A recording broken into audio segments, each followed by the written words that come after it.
तो खबर बड़ी है दोस्तों, झारखंड के मुख्यमंत्री हेमंत सोरेन को प्रवर्तन निदेशालय यानी एनफोर्समेंट डायरेक्टोरेट ने गिरफ्तार कर लिया है। उनकी जगह अब चंपाई सोरेन जो है झारखंड के मुख्यमंत्री होंगे। हेमंत सोरेन जानते थे कि उन्हें गिरफ्तार किया जाने वाला है और उन्होंने अपनी जगह पर चंपाई सोरेन को मुख्यमंत्री बना दिया। मगर आज बड़ा सवाल, हम नहीं भूल सकते एक ही दिन पहले तेजस्वी यादव से भी प्रवर्तन निदेशालय ने पूछताछ की थी और उससे एक दिन पहले लालू प्रसाद यादव से पूछताछ की गई थी। दिल्ली के मुख्यमंत्री अरविंद केजरीवाल, जिनके कई नेता इस वक्त जेल में हैं, उन्हें प्रवर्तन निदेशालय ने 5वां समन भेजा है। अगला नंबर किसका? तेजस्वी यादव का, अरविंद केजरीवाल का या फिर राहुल गांधी का? जी हां, भारतीय जनता पार्टी दरअसल चाहती क्या है? क्या लोकसभा चुनावों से पहले सारा विपक्ष जो है वो जेल में चला जाए? बीजेपी को अब यह ढोंग करना बंद करना चाहिए कि वो भ्रष्टाचार के नाते ये सब कर रही है या भ्रष्टाचार पर कार्रवाई के चलते ये सब कर रही है, क्योंकि अगर ये बात सही होती, अगर आप सिद्धांतों पर बने रहते, तो अजीत पवार, छगन भुजबल, हेमंत बिस्व शर्मा, नारायण राणे, बहुत लंबी लिस्ट है, ये आपकी पार्टी में ना होते और ये अहम पदों पर ना होते। अजीत पवार और छगन भुजबल तो चलिए आपकी पार्टी में नहीं है, कम से कम आपके मोर्चे में जरूर है। कहने का अर्थ यह है कि भारतीय जनता पार्टी भ्रष्टाचार के मुद्दे पर जो कर रही है वो दुनिया देख रही है, वो देश देख रहा है और यह स्पष्ट हो गया है कि लोकसभा चुनावों से पहले विपक्ष के बड़े नेताओं को जेल में कर दिया जाए ताकि उनकी गैर मौजूदगी में उनकी पॉलिटिकल पार्टीज जो हैं वो नीतियां ना बना सकें, रणनीति ना बना सकें कि लोकसभा चुनावों में भाजपा से कैसे मुकाबला किया जाए। लोकतंत्र का एक तरह से मजाक बनाया जा रहा है। जांच एजेंसीज भाजपा के हाथ का हथियार बन गई हैं और इसी तरह से विपक्ष के नेताओं पर टारगेट साधा जा रहा है। मैं आपको बतलाना चाहूंगा दोस्तों, इस मुद्दे पर तेजस्वी यादव का बयान आ गया है और उनका बयान इसलिए जरूरी हो जाता है क्योंकि हेमंत सोरेन की गिरफ्तारी से एक दिन पहले उनसे प्रवर्तन निदेशालय ने पूछताछ की थी। क्या कह रहे हैं तेजस्वी यादव आपके स्क्रीन पर? बिहार, चंडीगढ़ और अब झारखंड, भाजपा ने एक ही हफ्ते में लोकतंत्र और संघवाद को तार तार कर दिया है। चुनावी हार के डर से जांच एजेंसीज की निष्पक्षता खत्म कर एजेंसियों को बीजेपी का प्रकोष्ठ बनाकर केंद्र सरकार क्या क्या कर रही है, अब यह बात किसी से छिपी नहीं है। अहंकार से चूर भाजपा की हेकड़ी अब जनता तोड़ेगी। राजद हेमंत सोरेन जी के साथ खड़ी है। हेमंत सोरेन, ये वो आखिरी तस्वीर है जो जनता देख रही थी गिरफ्तारी से ठीक पहले, और इसी तस्वीर के साथ हेमंत सोरेन ने एक कविता भी पेश की है जो मैं आपको पढ़ के सुनाना चाहूंगा। ये एक विराम है, जीवन महासंग्राम है। हर पल लड़ा हूं, हर पल लड़ूंगा, मगर समझौते की भीख मैं लूंगा नहीं। क्या हार में, क्या जीवन में किंचित नहीं भयभीत मैं। लघुता ना अब मेरी छुओ, तुम हो महान बने रहो। अपने लोगों के हृदय की वेदना मैं व्यर्थ तागूंगा नहीं, हार मानूंगा नहीं। जय झारखंड। और दोस्तों, यह वो खत है जो हेमंत सोरेन ने अपने तमाम विधायकों को लिखा है, अपने विधायक दल को लिखा है, जिसमें उन्होंने कहा है कि मेरी गैर मौजूदगी में अगर मैं गिरफ्तार हो जाता हूं तो मेरी जगह पर चंपाई सोरेन जो है वो मुख्यमंत्री होंगे। वो क्या लिख रहे हैं मैं आपको पढ़ के सुनाना चाहता हूं। आज मैं ईडी के समन के अनुपालन में उपस्थित होने जा रहा हूं। अगर मुझे गिरफ्तार कर लिया जाता है, ऐसी परिस्थिति में मैंने सम्यक विचार उपरांत चंपाई सोरेन को विधायक दल का नया नेता नामित करने का निर्णय लिया है।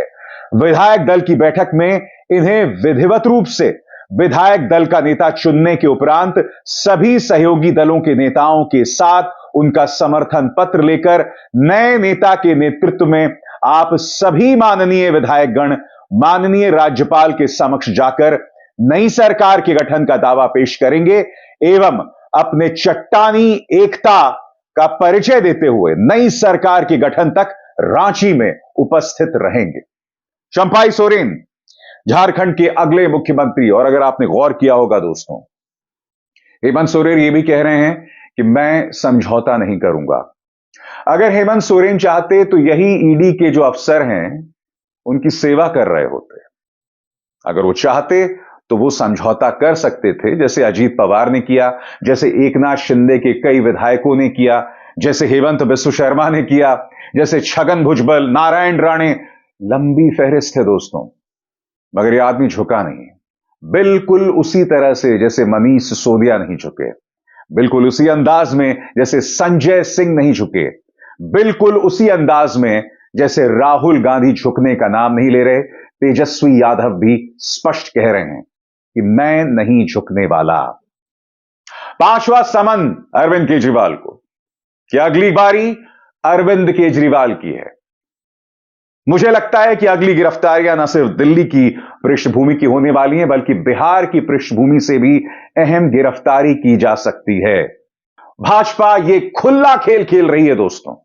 और आप जानते हैं, सबसे शॉकिंग बात, कहने को भाजपा यह कह रही कि हम भ्रष्टाचार के खिलाफ यह कार्रवाई कर रहे हैं, मगर अंतर्राष्ट्रीय तौर पर देश की बदनामी हो रही है। क्या आप जानते हैं कि भारत के अंदर भ्रष्टाचार लगातार बढ़ रहा है? यह मैं नहीं कह रहा हूं, यह ट्रांसपेरेंसी इंटरनेशनल की नई रिपोर्ट कह रही है। खबर क्या है दोस्तों, मैं आपको बतलाना चाहता हूं।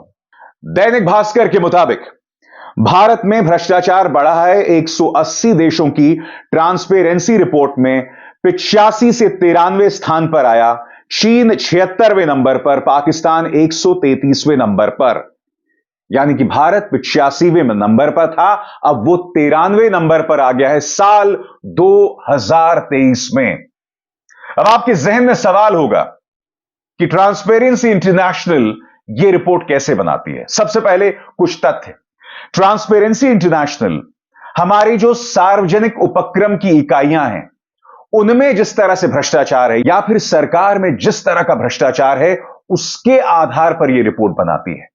और भारत की हालात बद से बदतर होते जा रहे हैं। इनफैक्ट 2005 से लेकर 2023 अब तक हालात में कोई सुधार नहीं आया है। सिर्फ 2 साल यानी कि 2006 और 2007 में हालात थोड़े बेहतर हुए थे। 2005 से लेकर अब तक 2023 में हालात बद से बदतर हुए हैं।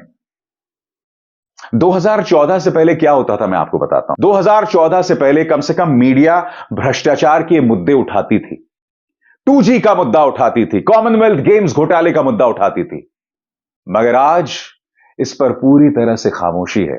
सबसे शॉकिंग बात, जब CAG मोदी सरकार के अंदर भ्रष्टाचार को लेकर रिपोर्ट जारी करती है, तो जो अधिकारी ये रिपोर्ट बनाते हैं उनका ही तबादला कर दिया जाता है। प्रधानमंत्री के करीबी जितने भी उद्योगपति हैं, उनको लेकर लगातार इंटरनेशनल रिपोर्ट्स आ रही हैं भ्रष्टाचार को लेकर, मगर कोई कार्रवाई नहीं की जाती। उल्टा देश का पैसा लेकर कई लोग उड़नछू हो गए हैं, और वो तमाम चेहरे आपके सामने हैं, इनका नाम लेने की भी जरूरत नहीं है। इसीलिए भ्रष्टाचार को लेकर भाजपा का दोहरा मापदंड साफ तौर पर दिखाई देता है। मगर अब चुनौती विपक्ष के सामने है दोस्तों। बड़ा सवाल यह कि जिस तरह से हेमंत सोरेन की गिरफ्तारी हुई और जिस तरह से इससे पहले मनीष सिसोदिया, संजय सिंह, सत्येंद्र जैन की गिरफ्तारी हुई, जिस तरह से गिरफ्तारी की तलवार तेजस्वी यादव, लालू, राहुल गांधी, केजरीवाल पर लटक रही है, अब विपक्ष करेगा क्या? जाहिर सी बात है कि चुनावों से पहले ही भाजपा उन सब का वजूद खत्म कर देना चाहता है। भाजपा एक बहुत ही योजनाबद्ध तरीके से बढ़ रही है। उसके पास प्रचार है। राम मंदिर के बाद उसने जो उन्माद पैदा किया है, उसके जरिए धार्मिक उन्माद पैदा किया जा रहा है। ज्ञान व्यापी प्रकरण पर भी जैसे जैसे अदालत के फैसले आ रहे हैं, भाजपा और उसके सहयोगी संगठनों का तेवर उग्र होता जा रहा है। यानी कि तमाम चीजें मिलाकर विपक्ष पर निशाना साधा जा रहा है, उन्हें बदनाम किया जा रहा है। और यह अपने आप में एक बहुत बड़ी चुनौती है। क्या करेंगे राहुल गांधी, क्या करेंगे तेजस्वी यादव, क्या करेंगे अरविंद केजरीवाल? क्योंकि मुद्दा सिर्फ यह नहीं है कि भ्रष्टाचार के ऊपर कार्रवाई हो रही है या भ्रष्टाचार के नाम पर उन विपक्षी नेताओं पर कार्रवाई हो रही है जो झुकने को तैयार नहीं है। मुद्दा सिर्फ यह नहीं है दोस्तों। आपके सामने चंडीगढ़ मेयर चुनाव थे। जी हां, विवादास्पद तरीके से विपक्ष के 8 वोटों को अवैध करार दे दिया गया। सबसे शॉकिंग बात दोस्तों, भाजपा के जिस नेता अनिल मसीह ने, जो कि प्रिजाइडिंग ऑफिसर थे, उन्होंने वजह भी नहीं बताई दोनों पॉलिटिकल पार्टीज के एजेंट्स को कि हम वोट्स को क्यों अवैध करार दे रहे हैं। कहने का अर्थ यह है कि विपक्ष के सामने ढेरों चुनौतियां हैं और इस हालात में वो मुकाबला कैसे करेगी। राहुल गांधी का बयान आपके स्क्रीन पर दोस्तों, जो उन्होंने कहा है, ईडी, सीबीआई, इनकम टैक्स आदि अब सरकारी एजेंसियां नहीं रही। अब ये भाजपा की विपक्ष मिटाओ सेल बन चुकी हैं। खुद भ्रष्टाचार में डूबी भाजपा सत्ता की सनक में लोकतंत्र को तबाह करने का अभियान चला रही है। कांग्रेस के अध्यक्ष मल्लिकार्जुन खड़गे ने भी सख्त तेवर अपनाते हुए बयान जारी किया है। आपके स्क्रीन पर वो बयान, जो मोदी जी के साथ नहीं गया वो जेल जाएगा। झारखंड के मुख्यमंत्री श्री हेमंत सोरेन पर ईडी लगातार उनका त्यागपत्र देने को मजबूर करना फेडरलिज्म की धज्जियां उड़ाना है। पीएमएलए के प्रावधानों को ड्रैकोनियन बनाकर विपक्ष के नेताओं को डराना धमकाना भाजपा की टूल किट का हिस्सा है। षड्यंत्र के तहत एक एक करके विपक्ष की सरकारों को अस्थिर करने का भाजपाई काम जारी है। भाजपा की वॉशिंग मशीन में जो चला गया वो सफेदी की चमकार से साफ है, जो नहीं गया वो दागदार है। तानाशाही से लोकतंत्र को अगर बचाना है तो भाजपा को हराना होगा। हम डरेंगे नहीं, संसद से सड़क तक लड़ते रहेंगे। दोस्तों, जिस दोहरे मापदंड की बात मल्लिकार्जुन खड़गे और राहुल गांधी कर रहे हैं, इस पर आपको गौर करने की जरूरत है। याद कीजिए, मोदी सरकार में मंत्री रहे नरेंद्र तोमर के बेटे का वो वीडियो सामने उभर कर आता है। उस वीडियो में करोड़ों की लेन देन की बात हो रही है, भाभी जी की बात हो रही है। उसमें नरेंद्र तोमर का जो निवास स्थान है वो भी सुनाई पड़ता है। वो वीडियो आया था दोस्तों, क्या हुआ उस मुद्दे का बताइए, क्या हुआ उस मुद्दे का? उनके बेटे तो छाती ठोक कर कह रहे थे कि जांच करवाओ। क्या कोई जांच हुई?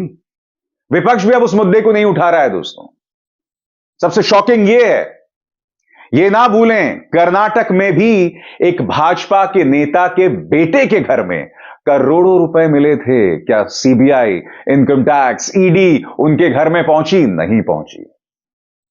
यही सब हो रहा है लोकतंत्र के नाम पर, यही सब हो रहा है भ्रष्टाचार पर अंकुश लगाने के नाम पर। मगर चुनाव जैसे ही आते हैं, जितने भी बिजनेस हाउसेस विपक्षी नेताओं के करीब हैं, उन पर दबिश डाली जाती है, उन पर कार्रवाई की जाती है और अब यह आम चलन बन गया है। अब सवाल विपक्ष के वजूद का है, जिसे भाजपा हर कीमत पर खत्म कर देना चाहती है। मगर अपनी पॉलिटिकल पार्टी में जो भ्रष्टाचार व्याप्त है, वो अगर गलती से कभी सामने आ जाए तो ना उसकी जांच होती है, और जांच तो बहुत दूर की बात है। सरकारी योजनाओं में जो भ्रष्टाचार सामने उभर कर आता है, सीएजी के अधिकारियों का तबादला ही हो जाता है। यह है नया भारत, यह है न्यू इंडिया, यह है अमृतकाल का संगोल युग। सही कहा ना मित्रों? अभिसार शर्मा को दीजिए इजाजत। नमस्कार।